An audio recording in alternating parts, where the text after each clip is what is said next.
So I recently was on the show Jubilee as part of a panel of about 25 Christians engaging with the world-renowned atheist Alex O'Connor. In this format, each of us would get a few minutes to try and challenge Alex on one of his particular claims. Now, Jubilee is the largest channel that I have ever been on. It has over 9 million subscribers and frequently hosts major national and international figures and garners hundreds of millions of views. So what happened? Well, it was kind of a bloodbath. The Protestant, Catholic, and other creedal Christians got pretty well dismantled by this brilliant young atheist philosopher. But what about the two Latter-day Saints in the group, myself and Hayden? How did we do compared to the others? Well, we each had one shot to try and challenge Alex, and we only had a few minutes to do this. So I figured in this video we could slow it down a bit and examine our arguments and how well Alex handled them. So let's start with Hayden. Hi, my name's Alex O'Connor. I'm an atheist and host of the Within Reason podcast, and today I'm surrounded by 25 Christians who, God willing, might be able to change my mind. My first claim is that suffering makes God's existence unlikely.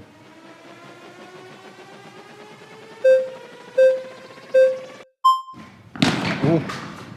So close. Hey. Nice to meet you. My name's Hayden. How are you? Hayden. Nice to meet me. Would you say that theism or atheism better account for the idea that suffering exists and a purpose for it? Depends exactly what you mean, because of course you might say that the world itself is more expected on theism, and since suffering, needs the existence of the world, that it's theism. But granted the existence of a material world, let's say, I think atheism.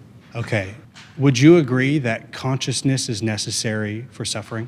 I would say probably, yeah. Does atheism account for consciousness? Does atheism account for consciousness? This is a good question. Remember, Alex is saying that suffering is not what we would expect if there was a good God. But Hayden is asking if consciousness itself is to be expected if there is no God. Why is he asking this? Because suffering is a manifestation of consciousness. Put simply, if you don't have consciousness, you don't have suffering. So Hayden brilliantly asked if consciousness is what we would expect on atheism. Does atheism account for consciousness? Perhaps not. Maybe theism accounts better for consciousness than atheism does. Whoa, that's a big admission. So if there is no consciousness, there is no suffering. Is that right? That's probably true, yeah. So think about that. If consciousness is needed to have suffering, then suffering is not what we should expect in a purely material universe. Do you see the point Hayden made here?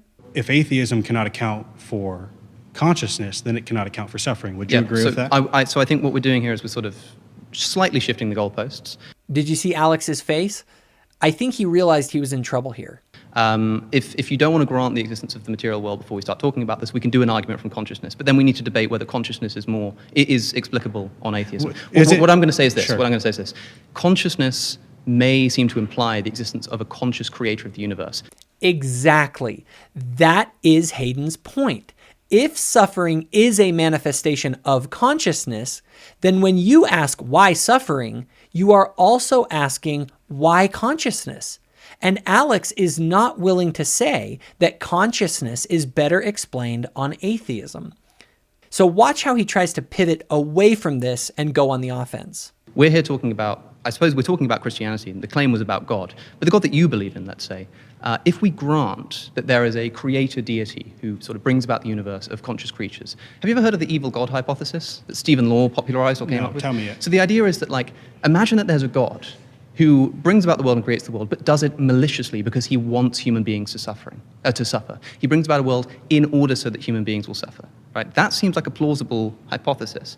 And even if you think that consciousness points towards God, the kind of God that a lot of Christians think is a sort of necessary quality of God, which is to be all-loving, might not have to apply here.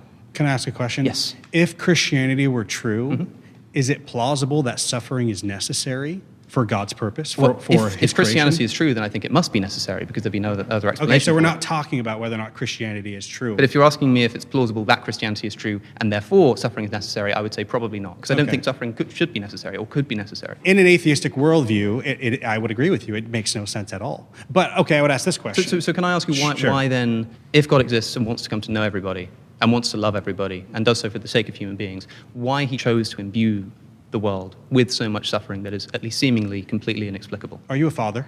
No. I'm a father. I want my son to become just like I am, better than I am, I should say. I want him to become the best that he can be. Is it possible for him to reach his potential without suffering in his life? Perhaps not. Again, Alex concedes that suffering may be necessary. But there's Okay, so suffering is necessary. There are a few things I want to say Okay. here. Firstly, that kind of moral development doesn't apply to non-human animals, as I've already said, right? That does not account Why not? that does not account for the brutal death of animals in the wild. Also, if I don't want to talk about your son because it's tragic to think about, but somebody else's son Sure. has suffered and died immediately as a Sure. result of that suffering, they don't get to develop in the same way. I would agree that on a micro level, it's very hard to justify. And we can ask the question, why doesn't God intervene on all So of look, these you might be able to sufferings? justify an amount of suffering, Yeah. right? But the fact that there's so much gratuitous suffering in the world is what I think makes God's existence unlikely. There are some instances where maybe a certain amount of suffering brings about a certain amount of good in a situation. That, by the way, would count as a justification. But when a child dies of leukemia and they're dead, Could there be a purpose to it? What if the death of the child brings their parents to God? then to perhaps salvation? then the parents should be grateful that their child got leukemia because it's doing the will No, of the Lord. not necessarily. That seems All right, obscene pause. to me. No. You're Please awesome. return Thanks, to your man. Thanks, seat. man. You're so cool. So what do you think? I think Hayden did excellent. As time ran out, Alex made one final swipe, saying there's just too much unnecessary suffering in the world for someone to believe in God. But this is a point I actually address later in this episode. So let's move on. I got my chance to go up against Alex in his final claim. My next assertion is that Jesus never claimed to be God. Hey, how's it going? Alex, it is great to meet you. I've been Nice a to fan meet of you. yours for a long time, even though I'm a believer. Thank you so much. So- That means all the more. You claim that this was a later tradition that developed. Is that correct? Yeah, I think so. Okay, when would you say that tradition developed? Probably fairly early on. I mean, the writings of Paul are decades after Jesus' death. I must say, I did find it funny that Alex said the notion of Jesus being fully divine was a later tradition, but then he immediately admits it developed very early during the time of the eyewitnesses. Okay, so do we have a better source for knowing what Jesus actually claimed than the Gospels? No, we don't. Take note of this. Alex admits that the gospel accounts are the most reliable source that we have available for what Jesus actually said and claimed. So what do they say about his claims to be God? Okay, so if the Gospels are indeed the best source for understanding who Jesus was, do those Gospels portray him as a divine person? Well, like I say, I think that there's only one gospel that unambiguously portrays Jesus as himself claiming to be divine, and that's the Gospel of John. Okay, again, take note, because he contradicts this later. He said that the only gospel that portrays Jesus as God is the Gospel of John. That there's only one gospel that unambiguously portrays Jesus as himself claiming to be divine, and that's the Gospel of John, which is the latest and most theologically motivated of all of the Gospels. Even then, the claims that we're talking about, things like, before Abraham was, I am, the Greek term there is ego eimi. One chapter later, in John chapter 9, Jesus heals a blind man, and the blind man goes back, and people say, were you not the man who was born blind? And what does he say? Ego eimi, I am. It's also just a way of identifying yourself and saying, it's me. I would want to know then, in the synoptic Gospels, Yes. are they claiming that Jesus is just a mere man? I think that it's debatable what the synoptic authors are doing, but I'm happy to grant that the synoptic authors were trying to portray Jesus as God. As you can see, it did not take long for Alex to change his tune.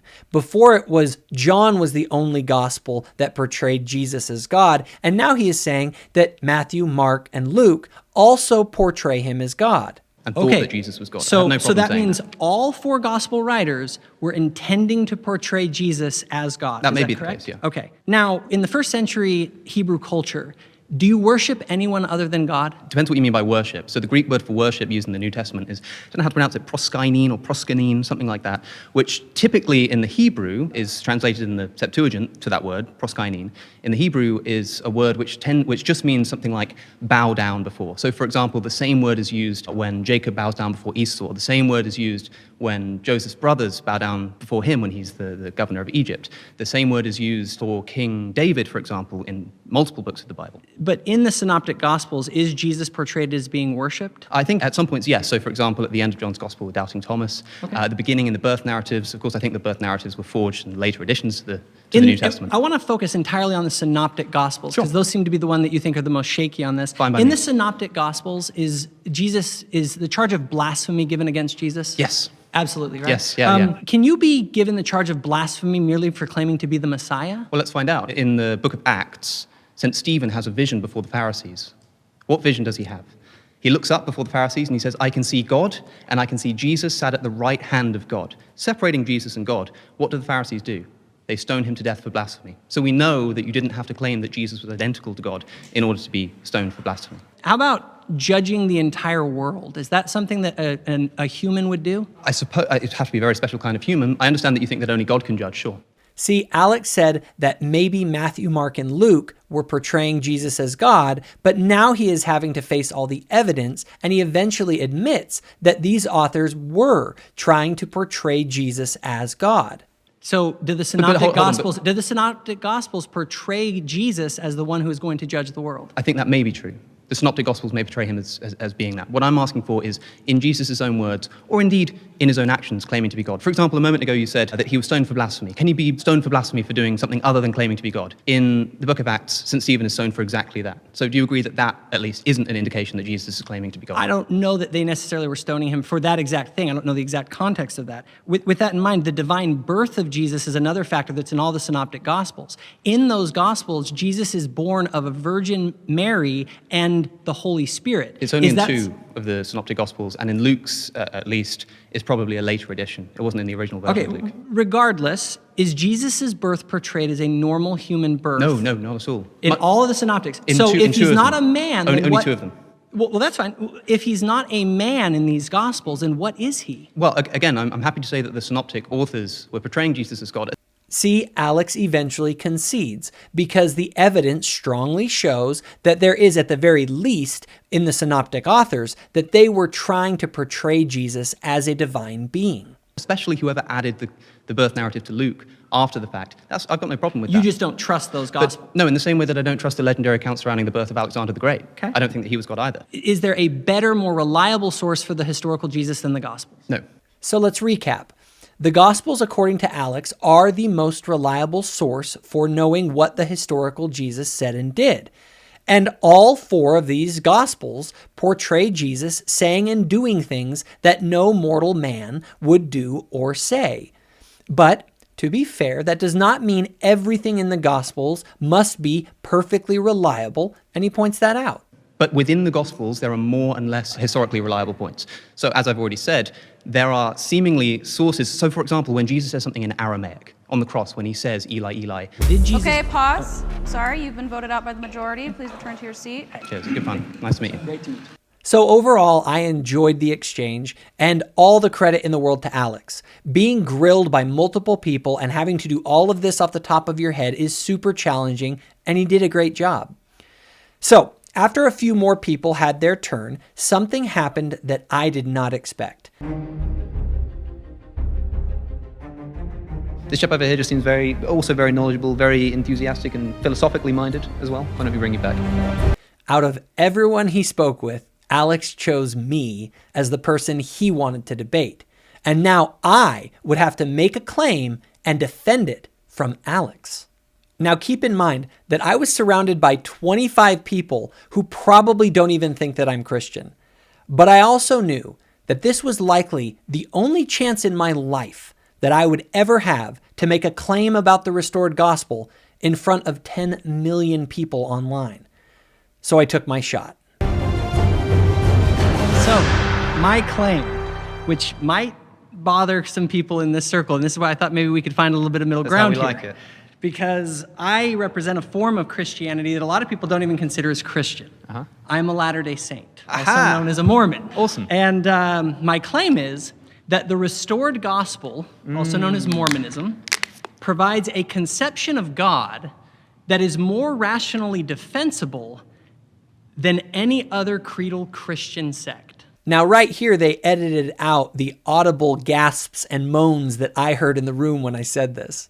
Okay. Oh, tell me why. I must admit, I don't know very much about Mormon theology? I know you also don't like being called Mormons, right? So I don't quite know what term to use. We generally are known. Latter-day Saints. Latter-day Saints, the church, a member of the LDS Church of theology, Jesus let's Christ. say. Yes. Our theological claims, for example, the problem of evil. Okay, so the way that we address it.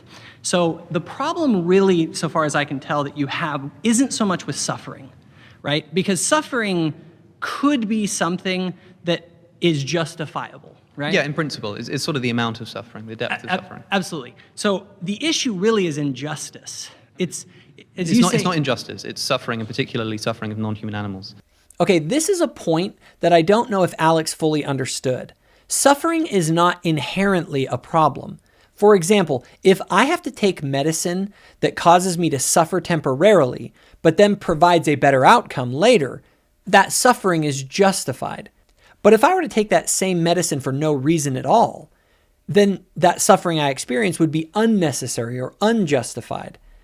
In other words, the problem is not the suffering itself, but if that suffering that I experience was necessary to serve a purpose that made the suffering worth it. This is extremely important to keep in mind in this exchange, and I don't know that I articulated it very well.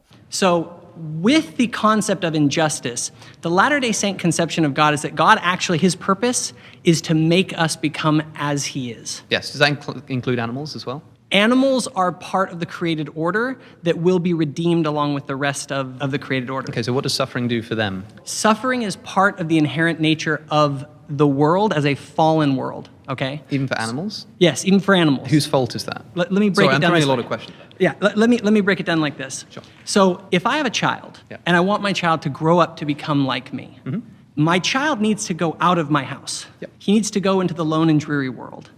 And if that is the case, that means that there's going to be some level of separation between me and him. He's in the world of injustice.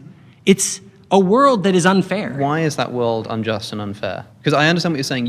In this analogy, you want your child to become like you. And what that's going to involve is encountering suffering, developing as a person, getting thicker skin. But the only reason that you want that for your child is because they're going to live in a world where they're going to have to encounter that, and you want them to be better at dealing with that, right? If you were given the opportunity to give your child a life that was separate from you, where they went about and did their business, but there wasn't that kind of suffering, and you chose the one in which there was suffering just for the sake of it, I think that would be problematic. Well, it's not that I chose to put them in that world. See, this is a difference in Latter-day Saint theology. Sure, that's what I'm interested in. In Latter-day Saint theology, there is a pre-existence, and human beings, knowing the unjust nature of reality, have the choice. Oh, they choose to, They yes. choose to enter into the mortal state, Sure. to pass through. The way to look at it is there's this realm of injustice where anything can happen. I can go out tomorrow, my kid can get cancer, all these things can happen. And the idea is we say, but if you're willing to pass through the realm of injustice, this is a necessary condition to reach your divine potential. How come? Why is it necessary? This is another thing about Latter-day Saint theology that's different.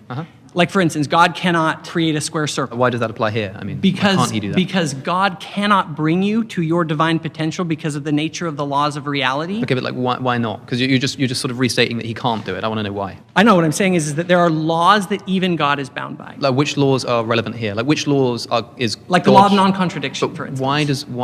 explain to me how the law of non-contradiction binds God to not create a world where there's no suffering. Because that relationship with God must be freely chosen, and God cannot force me. Because there is the question, why doesn't God just make us all Okay, happy but that's all a the time separate question, forever? because God could make a world in which there's no suffering, in which you're still I disagree. in which you're still free to choose whether or not to follow him. I would say that that is a logical contradiction. Okay, so maybe you can tell me why. Because right now what you're telling me is that it's illogical on the level of creating a square circle to create a system that a person can voluntarily choose to sort of exit the heavenly realm and go into in order to do whatever they need to do to get to God's ultimate Not to potential. get for to them. God, to become as he is. Sure, to fulfill their full potential that has to involve not just suffering, but the kind of suffering that we see on planet Earth. I'm asking why that's logically necessary. A totally unjust world, Mm-hmm. okay? Because it is by passing through this realm that we have the experience of injustice that allows us to know what injustice is. But why do we need to know what injustice is?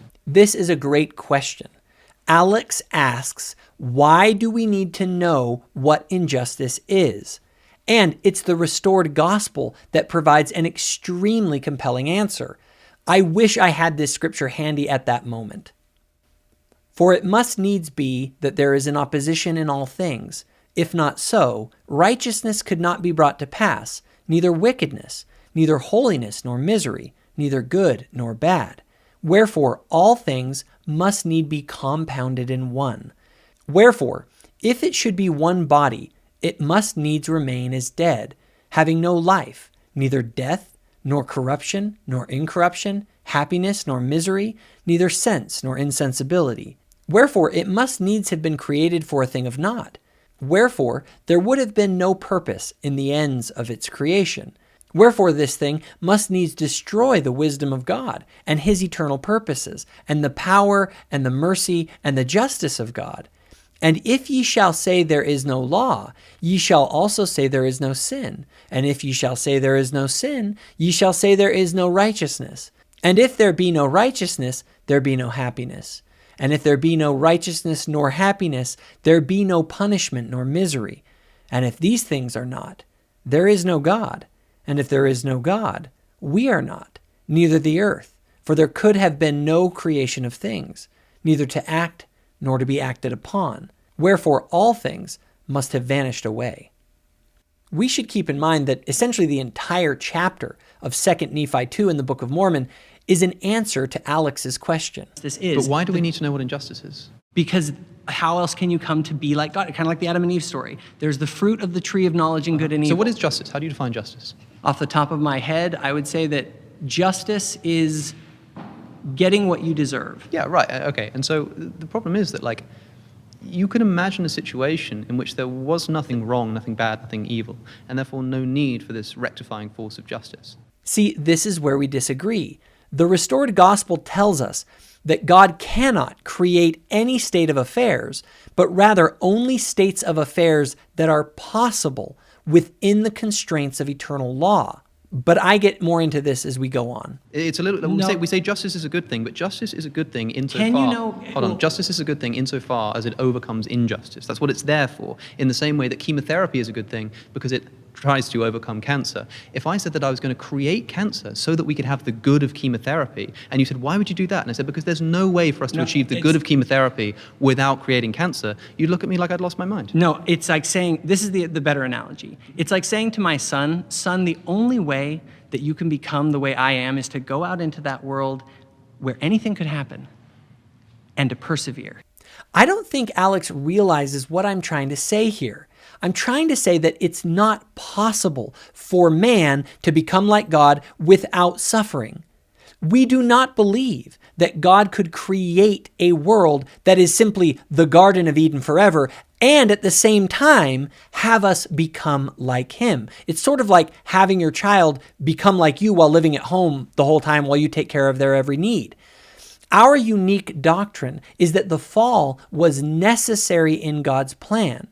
You see, because we reject creation from nothing, we don't believe God can simply make whatever he wants. We believe God creates and operates within a set of constraints. And so, because he could not simply make us gods like him, he thus had to create a plan.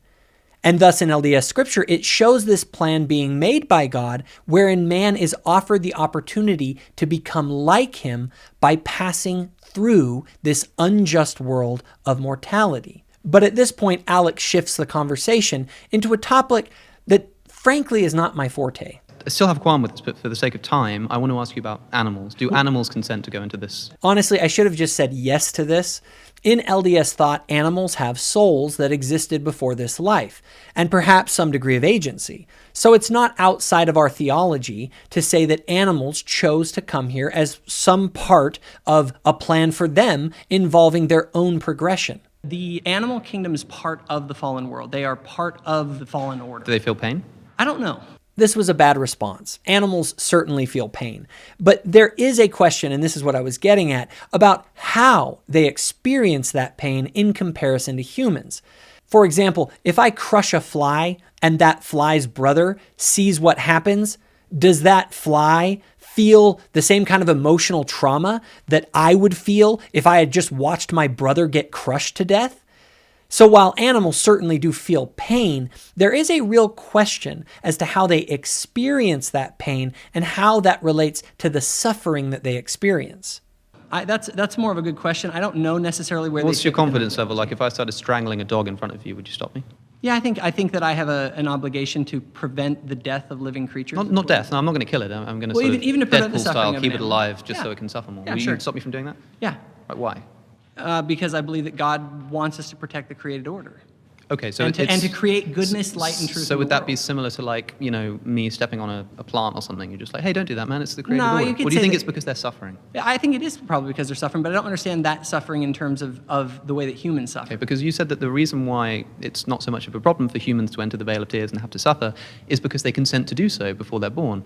If animals don't do that, then I don't think that their suffering is justified on the same grounds. Well, let me turn this around, because while I think that you bring up some objections there, my claim is that we have a better capacity to handle this than the creedal Christian model. Sure. Okay. So, And so would you agree with my claim that we have a better model than creedal Christianity? I don't know. This is an interesting point in the discussion where I realized that we were not really talking about my claim in particular. To refute my claim, Alex would have to show that some other form of Christianity accounted for these things better than ours. But rightly so, Alex admits that he does not know enough about the restored gospel to make a call on my claim. Because I don't know enough, because we've only been speaking for 10 minutes. There are probably things that it deals with better and things that it deals with worse. For example, I've spoken a ton on my show about the Gnostic cosmology, which I think does a lot to do away with problems like the problem of evil and the weird sort of seeming immateriality of Jesus in some passages and stuff. But there's a lot of problems with it too. There's a ton of problems, such as like God's providence and the nature of why the demiurge is created. All of these ideas are oftentimes, I think, created because they better account for certain things over others. Don't think that's necessarily the case with Mormonism, of course. But yeah, I'm sure in some cases it does better, in some cases it does worse. In this case, I don't think it does anything more to explain the suffering of animals. Your problem with the suffering of animals is that it's unjust. No, it's not. But it is. Surely Alex would not have a problem with me giving my dog a shot that caused the dog suffering if there was no other way to save that dog than to give it that medicine.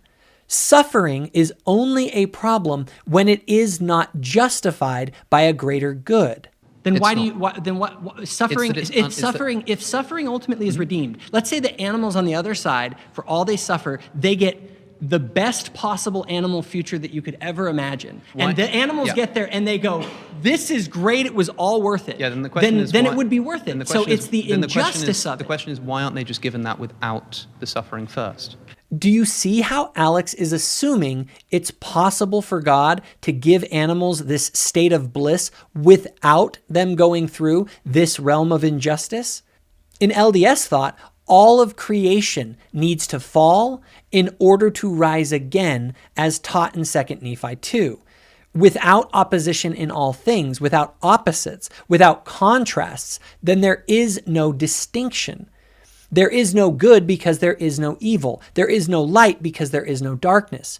Creation, in a sense, is the work of separating and creating distinction. The definition of something is created by its contrast against something else that it is not. In this framing, it's nonsensical to talk about the potential for joy without the potential for suffering. This is one of the key theological insights of the Book of Mormon.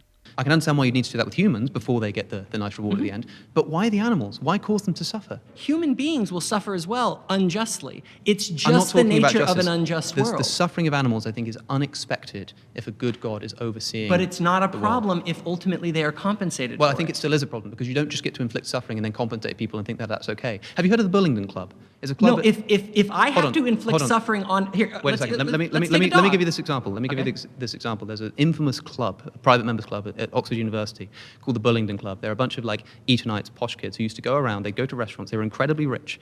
They would host a dinner and then they would trash the place. They'd flip over tables. They'd smash things. They'd cover the walls and everything. It was absolutely devastating, just horrible behavior. And then when the owner came up and said, "What the hell have you done?" They just paid them off. They said, "Hey, have a bunch of money." And not only that, they paid them way more than the repairs were worth. So they could get away with it because if anything, they've done those people a favor. No, it's still terrible, awful behavior because even if you've compensated someone for it, if you've caused them for suffering, which by the way, still hasn't depends- been it explained depends- real quick, I got why 30 that suffering seconds. I got exists, 30 seconds. Let me- it doesn't seem like it's worth it. Let me do I think Alex's analogy here is weak.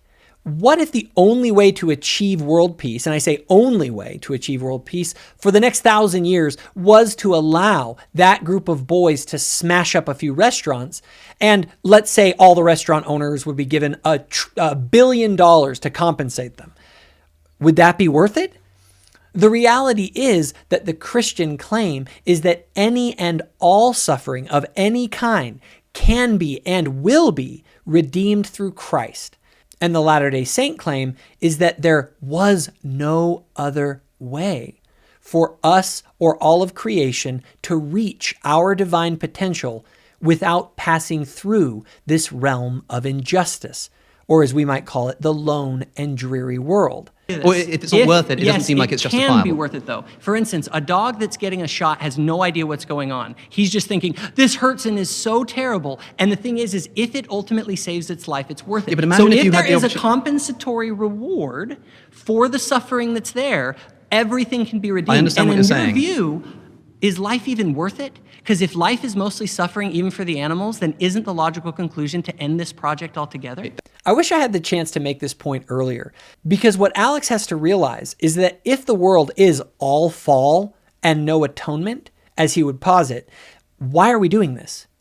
If, as Alex claims, for animals, life is irredeemably unjust, then why would we want for animal life, including human animal life, to continue? In essence, if life is merely birth, suffering, and death for the vast majority of species, then why are we assuming it's good for life to continue? That's a separate question. But if you had the opportunity to not have that dog need the shot, and you gave them the shot anyway, you created the need for the shot, and then gave them the shot and caused them to suffer, But in you didn't need to LDS give them the need for it in the cosmology, first place, God that would be wrong. God does not create the conditions that are where the shot is necessary. This is what I should have said from the start.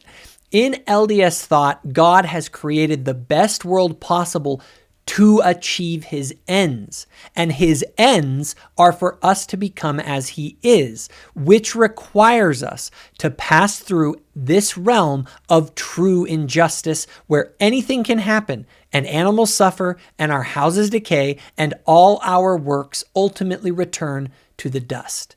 Because this is the only way. And Alex got it. Watch him shake his head. That would be wrong. God does not create the conditions that are where the shot is necessary. That's You're what we need to correct, explore. and you're correct on creedal Christianity. It does, and that's the biggest flaw with it. By the way, I want to give you. That's just. Well, hey, Hey, thanks. Alex. It's been great to meet you, man. Likewise. Take care. Yeah, see you later. It's a real shame that in the last 5 seconds of this, Alex saw where I was going. Oh, and just FYI, that little note I passed, that was just my contact information in case he wanted to stay in touch. Now, I have to say, it was a real honor to have had the chance to spar with Alex O'Connor. He is just about the best person I can think of for this sort of engagement, and hopefully I was able to hold my own against him. However, what I have not shown in this episode is what happened with the other Christians in the group. The reality is that it was brutal. While some did a decent job, many got absolutely cooked by Alex. And in the post-show interview, I decided to let the millions who would watch this episode know that they did not have to embrace the creedal tradition with all of its weaknesses that are so vulnerable to sharp atheists like Alex. Overall, it was a really great experience. If I were to give my totally honest opinion, I think it was that Alex O'Connor was able to kind of destroy a lot of creedal Christianity because of the weaknesses in the creedal Christian position. And as a Latter-day Saint, I couldn't help but feel like I think we have things that can help solve a lot of the problems that Alex has with creedal Christianity. And I was absolutely shocked when I found out that in his post-debate interview, Alex seemed to convey a similar message. Jacob himself said that a lot of the people here might not even consider him to be a Christian because he's a Latter-day Saint. And I think the best thing that speaking to somebody like him does is reminding you that not all Christians are the same. There's not some uniform Christian worldview. Everybody who comes up is going to have a different opinion. And having a Latter-day Saint in there who has a totally different theology to other Christian denominations, let's say, I think is a good reminder of that. This comment on the video was also pretty funny. Is this the ultimate ad by Mormonism? What the F? And the best part was after the show, Alex invited me and Hayden and a few others to dinner. So, Alex O'Connor is being interviewed for a baptismal, for the baptism in the Church of Jesus Christ of Latter-day Saints. Here you go. Here you go. Say what one more time. Do you have faith in and a testimony, a witness of God the Eternal Father, His Son Jesus Christ, and the Holy Ghost? Unfortunately not. And sitting right across from Alex, we spent 4 hours talking philosophy, theology, and the history of the Restoration. And just when I thought it couldn't get any better, Alex appeared shortly after all of this on a large Christian podcast and said the following. Here's an interesting one from Deadpool. He said, Alex, if you had to join one Christian denomination, which do you believe has the most consistency according to the history of the church and scripture? Uh-oh, this is where Alex would have to pick a jersey. Mormonism, of course. Oh my gosh.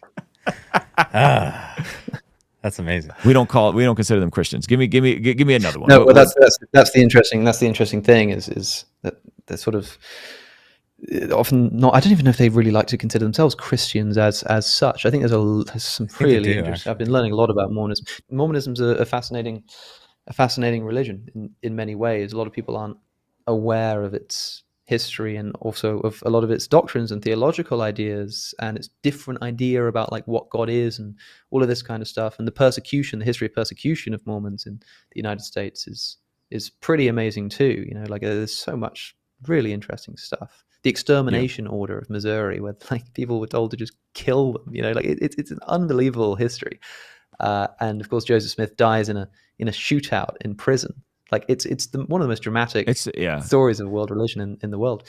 Of course, it remains the case that we have, because it's so new, we have better eyewitness testimony to Moroni and the plates than we do, unfortunately, to the resurrection of Jesus, it seems. But that was also a point that raised some eyebrows in my original video, which I found quite entertaining. Yeah. Alex, let me ask you this. Anyway, I am certain Alex is still a firm atheist who rejects my religion.